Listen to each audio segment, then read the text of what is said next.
மேஷ ராசி அன்பர்கள் உங்களுக்கு வந்து பாத்தீங்கன்னா 2ஆம் பாவத்துல உங்களுக்கு வந்து சுக்கிரன் உட்கார்ந்துட்டு இருக்காரு. அதாவது தன குடும்ப வாக்குஸ்தானத்துல மாதம் 10ஆம் தேதி வரைக்கும் சுக்கிர பகவான் 2ஆம் பாவத்துல இருப்பார். ஆடி மாதம் 10ஆம் தேதி 2ஆம் பாவத்துல இருந்து 3ஆம் பாவத்துக்கு போறாரு. அதாவது மிதுனத்துக்கு போறாரு. அங்க வந்து பாத்தீங்கன்னா உங்களுக்கு ஆல்ரெடி குரு இருக்காரு. இந்த குரு சுக்கிரன் இணைவை என்ன சொல்லுவாங்க அப்படின்னு உங்களுக்கு வந்து பாருங்க 11ஆம் பாவம் லாபஸ்தானத்துல, அதாவது கும்பத்துல ராகு உட்கார்ந்துட்டு இருக்காரு. லாபஸ்தான ராகு இது வந்து ஒரு பெரிய பிளஸ் மேஷத்துக்கு. லாபஸ்தான ராகு அதுக்கும் மேல குருனோட பார்வை, குரு சண்டால யோகம் அப்படிம்பாங்க. பொதுவா லாபஸ்தானத்துல ராகு இருக்காரு அப்படின்னா நம்ம என்ன தொழில் செஞ்சாலும் அந்த தொழிலுக்கு வந்து பாருங்க லாபம் அப்படின்றது பன்மடங்கா பெருகும் அப்படின்றது ஒரு பொதுவா வக்ரகதி அடைஞ்சிருக்கிறதே பிளஸ். அதுக்கும் மேல உங்களுக்கு சனி பகவான் வந்து பாருங்க லார்ட் ஆஃப் 10 and 11, அதாவது 10ஆம் பாவம் தொழில் ஸ்தானத்துக்கும் அவன் தான் அதிபன், 11ஆம் பாவம் லாபஸ்தானத்துக்கும் அவன் தான் அதிபன். இப்ப தொழில் ஸ்தானத்துக்கு அவன் தான் அதிபன், அவன் வக்ரகதி அடைஞ்சிருக்கானே அப்ப தொழில் முடங்கிடுமா அப்படின்னு கேட்டா அப்படி கிடையாது. என்ன ஆகும் அப்படின்னு கேட்டீங்கன்னா,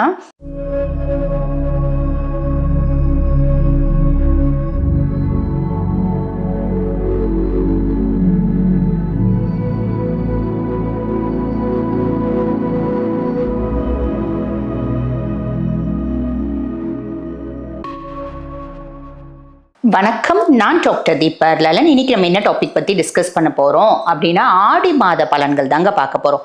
ஆடி மாதம் ஜூலை மாதம் 17ஆம் தேதி முதல் ஆகஸ்ட் மாதம் 16ஆம் தேதி வரை என்னென்ன கிரகங்கள் என்னென்ன பாவத்துல இருக்காங்க, எந்த கிரகங்கள்னால நம்மளுக்கு என்ன மாதிரி நல்லது நடக்க போகுது பார்த்துடலாம் வாங்க. முதல்ல மேஷ ராசி அன்பர்கள்.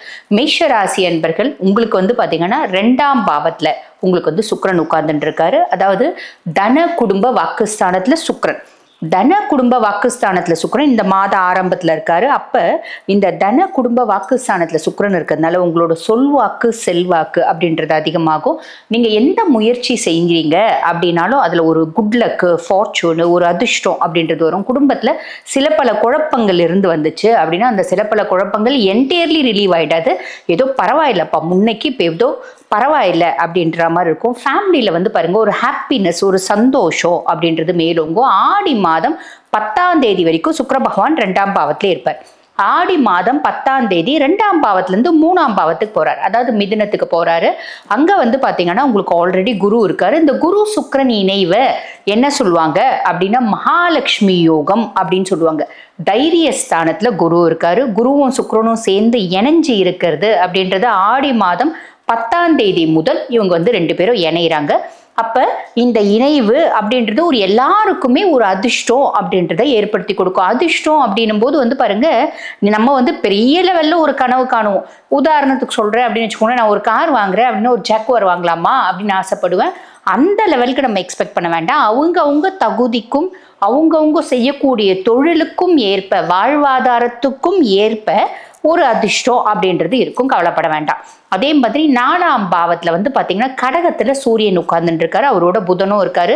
கடகத்துல இருக்க சூரியன் வந்து பாத்தீங்கன்னா உங்களுக்கு 4ஆம் பாவம் அம்மானோட ஒரு சப்போர்ட்டு, அப்பானோட ஒரு சப்போர்ட்டு, நம்மளோட கம்ஃபர்ட் ஜோன்ல கொஞ்சம் ஒரு அதிகமாகிறது, அரசாங்கம் சார்ந்த ஏதாவது நம்ம ஒரு எக்ஸ்பெக்ட் பண்றோம் அப்படின்னா ஒரு அனுகூலமான ஒரு பலன்கள் அப்படின்றது கிடைக்கிறதுக்கு வாய்ப்பு உண்டு. புதன் இந்த மாதம் முழுசும் வக்ரத்துல இருக்காரு. அதாவது ஆடி மாதம் 2ஆம் தேதி 4ஆம் இடத்துல புதன் வக்ரகதி அடைகிறாரு. ஆடி மாதம் 26ஆம் தேதி தான் வக்ர நிவர்த்தி அடைகிறார். அப்ப இந்த மாதம் முழுசும் புதன் வந்து வக்ரகதியிலே இருக்கார். பொதுவா புதன் மாதம் முழுதும் வக்ரகதியில இருக்காரு அப்படின் போது ஜென்ரலா நம்ம பேசும்போது பெரிய பெரிய வார்த்தைகளை இன் ஜென்ரல் விட வேண்டாம். அதே மாதிரி மற்றவங்களுக்கு ஒரு ஷூரிட்டி போடுறது, ஓகேங்களா, அதெல்லாம் வந்து கொஞ்சம் ஃபாலோ பண்ணிக்கோங்க. நெக்ஸ்ட் சொல்லணும் அப்படின்னா யாருக்கும் இதை நான் செஞ்சு கொடுத்துடுறேன் அப்படின்னு பெரிய லெவல்ல வாக்கு கொடுக்க வேண்டாம். சிம்பிள். படிக்கிற பிள்ளைங்களுக்கு படிப்புல நாட்டம் அப்படின்றது கொஞ்சம் கம்மியாகும். எங்கம்மா எப்பதான் படிக்கிற பிள்ளைங்களுக்கு படிப்புல நாட்டம் இருக்கு அப்படின்னா அதுவும் உண்மைதான். பெற்றவங்க தான் ரொம்ப கஷ்டப்பட்டு பிள்ளைங்களை படிக்க வைக்கணும்.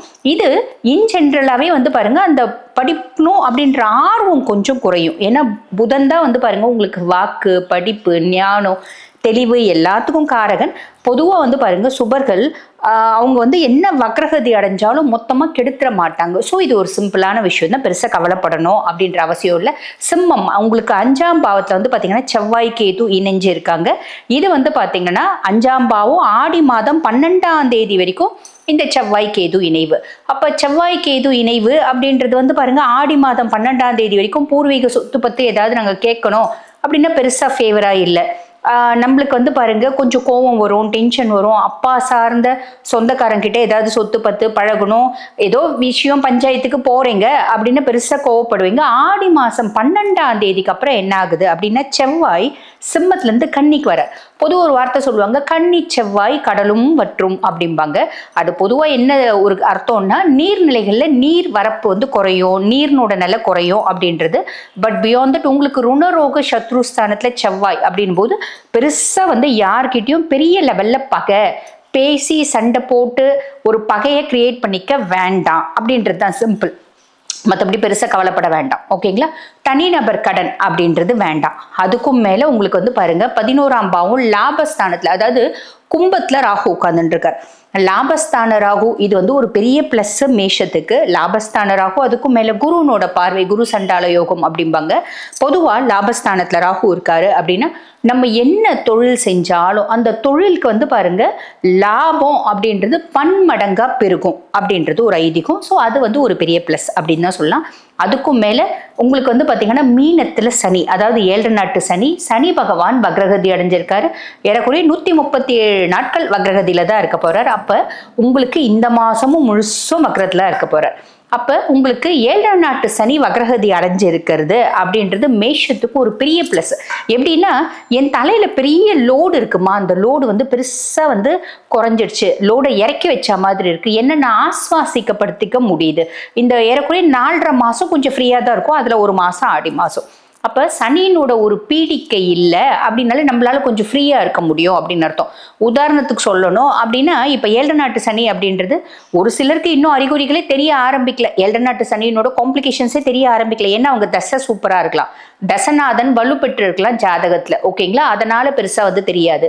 இல்ல தசநாதன் வலுப்பெற்றே இருந்தாலும் பொதுவாக வந்து பாருங்க கோச்சார பலன் அப்படின்றது 50%, தசா பலன் அப்படின்றது 50%, அதாவது சுய ஜாதகம் அப்படின்றது 50%.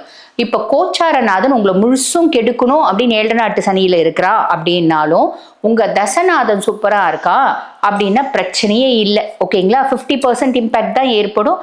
அதுவும் வந்து பாத்தீங்கன்னா நம்மளுக்கு பெரிய லெவல்ல தெரியவே தெரியாது, ஒரு பெரிய அடி அப்படின்றது இருக்காது. அப்ப இந்த விதத்துல உங்களுக்கு வந்து பாருங்க இந்த 7 நாட்டு சனி வக்ரகதி அடைஞ்சிருக்கிறது அப்படின்றது தலையில ஒரு பெரிய தட்டு, அந்த பெரிய தட்டுல ஒரு பெரிய பாறாங்கல்ல தூக்கி வச்சிருக்கீங்க அப்படின்னா அந்த பாறாங்கல்ல இறக்கி வச்சுட்டு சின்ன கூழாங்கல்ல தலைக்கு வச்சா எப்படி இருக்கும், அந்த மாதிரி ஒரு ஃப்ரீனஸ், ஒரு பெட்டர்மெண்ட். பரவாயில்லப்பா, என்ன நான் ஆஸ்வாசிக்கப்படுத்திக்க முடியுது, நான் ஏதோ எனக்கு நிம்மதியா இருக்க மாதிரி தோணுது, இந்த மாதிரி நிறைய சென்சேஷன்ஸ் வரும். இதெல்லாம் ஒரு பெரிய பிளஸ்ன்னு சொல்லலாம். அதுக்கும் மேல பொதுவாக வக்ரகதி அடைஞ்சிருக்கிறதே பிளஸ். அதுக்கும் மேல உங்களுக்கு சனி பகவான் வந்து பாருங்க லார்ட் ஆஃப் 10 and 11, அதாவது 10ஆம் பாவம் தொழில் ஸ்தானத்துக்கும் அவன் தான் அதிபன், 11ஆம் பாவம் லாபஸ்தானத்துக்கும் அவன் தான் அதிபன். இப்ப தொழில் ஸ்தானத்துக்கு அவன் தான் அதிபன், அவன் வக்ரகதி அடைஞ்சிருக்கானே, அப்ப தொழில் முடங்கிடுமா அப்படின்னு கேட்டா அப்படி கிடையாது. என்ன ஆகும் அப்படின்னு கேட்டீங்கன்னா எனக்கு இப்ப நான் மேஷம் அப்படின்னு வச்சுக்கோங்களேன், எனக்கு தொழில் சார்ந்த சில கனவுகள் அப்படின்னு இருக்கலாம். நான் ஒரு கிராமத்துல, நான் டாக்டர், நான் கிராமத்துல வைத்தியம் பண்ணிட்டு இருக்கேன். இப்ப நான் என்ன நினைக்கிறேன், நான் வந்து பாம்பே மாதிரி சிட்டியில வைத்தியம் பண்ணணும் அப்படின்னு நினைக்கிறேன். இது இன்னைக்கு நேத்து கனவா, எனக்கு பல வருஷத்து கனவு. அதே மாதிரி நான் ஒரு ஹைஃபையான கிளினிக் செட்டப் பண்ணணும்னு ஆசைப்படுறேன். அதே மாதிரி என்னோட கிளினிக்ல சென்ட்ரலைஸ்ட் ஏசி, ஹைஃபைனா அதெல்லாமே வந்துடும்.